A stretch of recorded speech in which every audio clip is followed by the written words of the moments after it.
عمرو بن احوز رضی الله عنه در حدیثی که رسول اکرم در حجة الوداع گفته است، حدیثی طولانی است، فقط چند سطر او را میخوانیم که رسول اکرم گفت که الا ان لکم علی نسائکم حقا ولنسائکم علیکم حقا.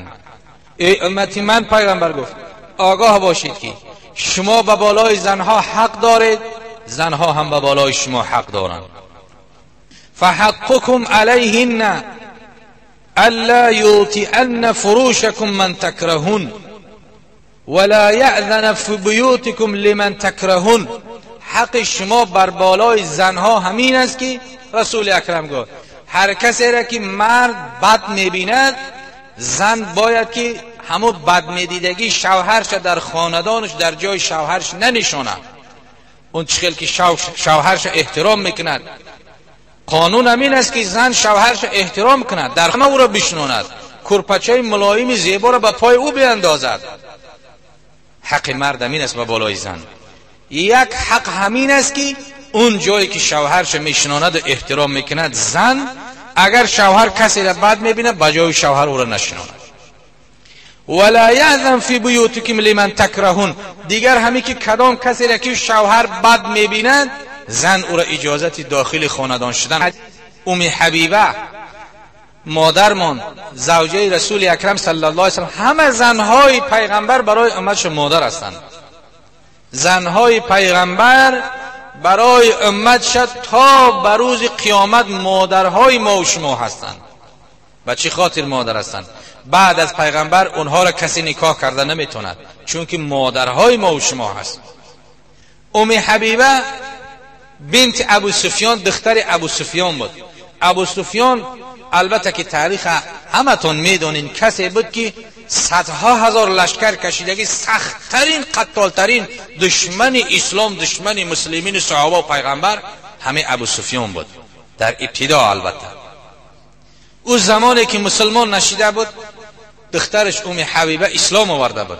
ام حبیبه رمله با همراهی شوهرش عبدالله ابن جحش هر دوشون به حبشه هجرت کردند.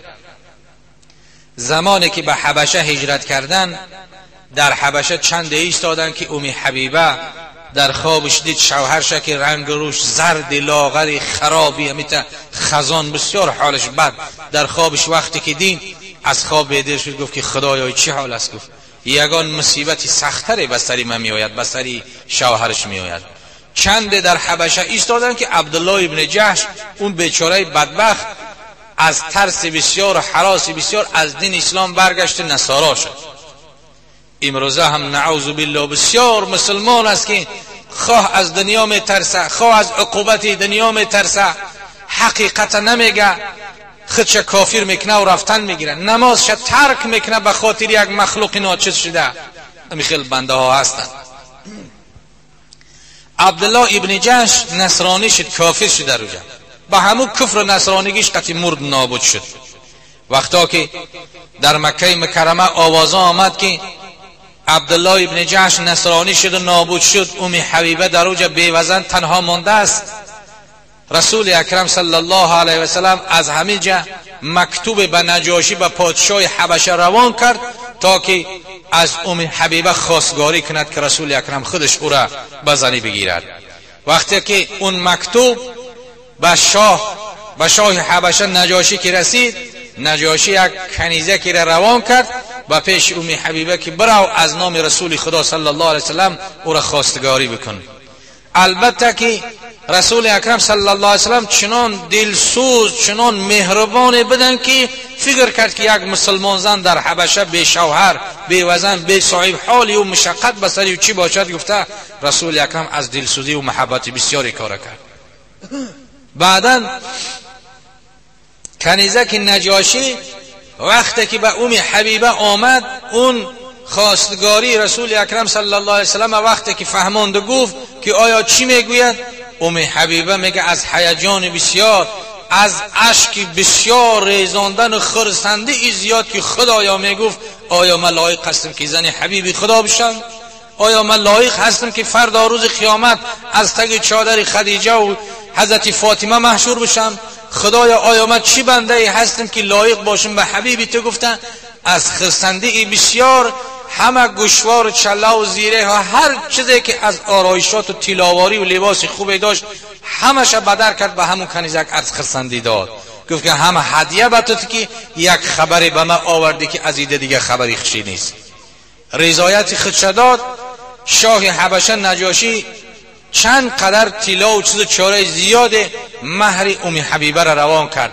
وقتی که ام حبیبه از اونجا برگشت آمد با رسول اکرم صلی الله علیه و سلم زندگی میکردن، ابو سفیان به خاطر خبرگیری دخترش به خاندان پیغمبر آمد. حتی همین ابو سفیانی که سالهای سال دشمنی پیغمبر داشت، لشکر میکشید، اسلامی ها را چندین هزار صحابه را به واسطه لشکرش قتل کردگی بود، وقتی که شنید که رسول اکرم صلی الله علیه و سلم را نکاح کرده گرفت از خرسند شد. خرسند که دخترش به صاحب نماند.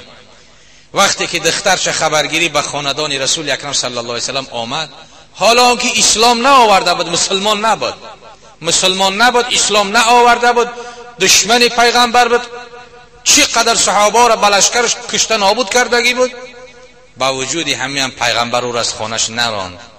مهربانی رسول الله را ببین. به خاندان پیغمبر که وقتی که داخل کی شد، رسول اکرم صلی الله علیه وسلم در خانه نبودن، حضرت ام حبیبه آمد که پدرش ابو سفیان داخل شد. آمد همون جای نشسته که حبیب خدا در اوج می نشست، ابو سفیان خواست که در همون جا بشیند. ام حبیبه آمد جای پاک رسول اکرم صلی الله علیه وسلم غنداش یک طرف کرد. ابو سفیان راست ایستاگی حیران شد. گفت که ای دختر تو چیکار میکنی؟ تو با جای جا به من تیار کنی و به اندازی این جای را پاکیزه برداشتی غنداشتی؟ ام حبیبه چی گفت؟ ای پدر، گفت رسول خدا صلی الله علیه و سلم در حدیث امر کردگی است که هر کسی که شوهر زن بد میبیند او زن حق ندارد که در جای بد دیده شوهرش آورده او شخص بشناند. گفت من عملی به حدیث رسول اکرم صلی الله علیه و سلم میکنم. ام حبیبه را ببین که چقدر عامله حدیث پیغمبر بود. حتی که پدرش از دنیا گذشت در زمانی که ابو سفیان مسلمان شد. اسلام آورد. البته اسلام ابو سفیان همه اهل سنت قبول دارد، غیر شیعه که اسلام ابو سفیان قبول ندارد. وقتی که فتح مکه شد، ابو سفیان از دور نگاه میکرد که لشکر اسلام همه شب چراغان بودن تا زیبا، همه در خیمه ها صحابه نشسته، همه دوری هم نشسته صحبت میکردن، همه در گرد رسول اکرم صلی الله علیه وسلم و مثل پروانه ها در گرد شمع نشسته بودند. ابو سفیان با همراهی هنده همسرش از دور که نگاه میکردن لذت میبرد، میگفت که این اسلام چه دینی با عظمت است. همین هنده ابو سفیان، هنده زن ابو سفیان بود که حضرت امیر حمزه را وقتی که سر بریدن، قتل کردن، دست پاش تیکه پاره کردن، جیگر حمزه را به دندانش خاید توف کرد. همین هنده با زن ابو سفیان بود. اما هر دی اسلام آوردن، مسلمان شدن. اسلام اینها را رسول الله قبول کرد، با اونها بدگویی نکردن، اونها را آزار ندادند. حتی که پیغمبر 200 شتر در فتح مکه به ابو سفیان عطا کرد، به دوستان خودش چیزی عطا نکرد. ابو سفیان علی رضی الله عنه را گفت که ای علی، گفت آیا بریم؟ رسول اکرم گفت محمد صلی الله علیه وسلم مرا قبول میکند، مرا نمیکشد، مرا قبح نمیگوید. علی رضی الله عنه گفت علی کرم الله، ای ابو سفیان، گفت نمیدونی پیغمبر کسی هست که اگر نصف تنی او را تو که بریدگی باشی او در دلش کینه ندارد. بیا بریم. رفت به نزد رسول اکرم صلی الله علیه وسلم، کلمه طیبه و شهادت به زبان راند، اسلام آورد، مسلمان شد. اما ابو سفیان وقتی که اسلام آورد، مورخا در تاریخ می نویسند که تا زمانی که چند سال که زنده بود و از حیات گذشت، هرگز کسی خنده ابو سفیان در لبش ندید. هرگز کسی ندید که ابو سفیان بروی آدم همیته سرش بالا کرده به چشمش نگاه کنه. تا دم مرگش همیته خودش در خجالت بود و اشک میریزون وقتی که خداوند جل جلاله او را نصیب هدایتش کرد. هنده هم مسلمان شد و هم از دنیا گذشت. انا همین ام حبیبه مادرمان انا همین خیل عمل کرد که عمل به حدیث رسول اکرم صلی الله علیه وسلم کرد. که پیغمبر گفت که و حقهن علیکم، این حق مرد بر زن بود.